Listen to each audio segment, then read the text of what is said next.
அம்பேத்கர் அவர்களை பத்தி யோசிக்கும் போது கண்டிப்பா சட்டம் ஒழுங்கு சமூக நீதியை பத்தி யோசிக்காம இருக்கவே முடியாது. இன்னைக்கு மணிப்பூர்ல என்ன நடக்குதுன்னு நம்ம எல்லாருக்குமே தெரியும். ஆனா அதை பத்தி கொஞ்சம் கூட அதை கண்டுக்காம ஒரு அரசு மேல இருந்து நம்மள ஆண்டுகிட்டு இருக்கு.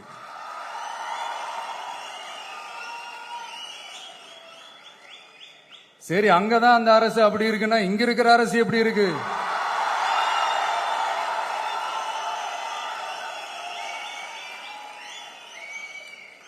இங்க நம்ம தமிழ்நாட்டில் வேங்கை வயல்னு ஒரு ஊர்ல என்ன நடந்துச்சுன்னு நம்ம எல்லாருக்குமே தெரியும்.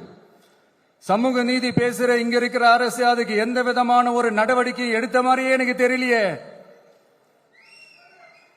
இவ்வளவு காலங்கள் தாண்டி, இத்தனை வருஷங்கள் தாண்டி ஒரு துரும்ப கூட கிள்ளி போடலையே. அதுதான் இதெல்லாம் இன்னைக்கு அம்பேத்கர் அவர்கள் இன்னைக்கு பார்த்தாருன்னா வெக்கப்பட்டு தலை குனிஞ்சு போவார்ல. கரெக்ட், நம்ம நடக்கிற பிரச்சனைகள், நடக்கிற கொடுமைகளுக்கெல்லாம் நம்ம குரல் கொடுக்கணும். ஆனா நடக்கிற பிரச்சனைகள் ஒன்னா ரெண்டா? பெண் குழந்தைகளுக்கு எதிரா, பெண்களுக்கு எதிரா, ஏன் மனித உயிர்களுக்கு எதிரா?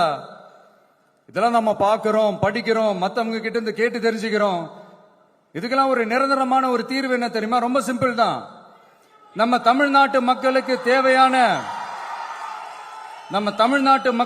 தேவையான அடிப்படை வசதிகளை பாதுகாப்புடன் முழுமையாக அளிக்கும் மக்களை உண்மையாகவே நேசிக்கிற ஒரு நல்ல அரசு.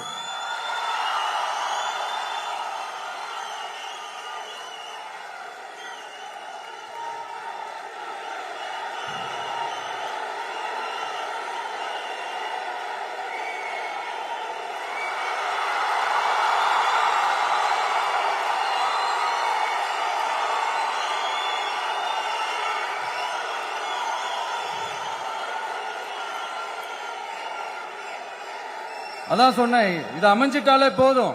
அதான் ரொம்ப சிம்பிள்னு சொன்னேன்.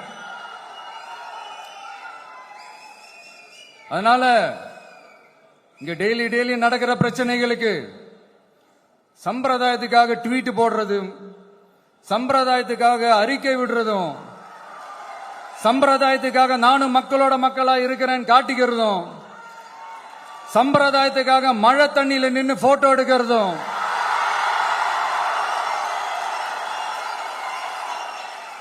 எனக்கு அதுல கொஞ்சம் கூட உடன்பாடே இல்ல.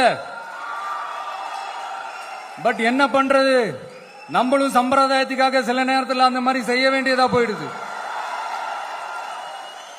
அதாவது என்ன சொல்ல வரேன்னா, மக்களோட உரிமைகளுக்காகவும் அவங்களோட உணர்வு பூர்வமாக இருக்கணும்.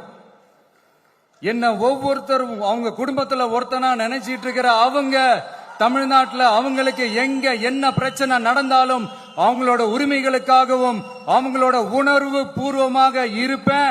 எப்பவுமே அப்படிதான் இருப்பேன்.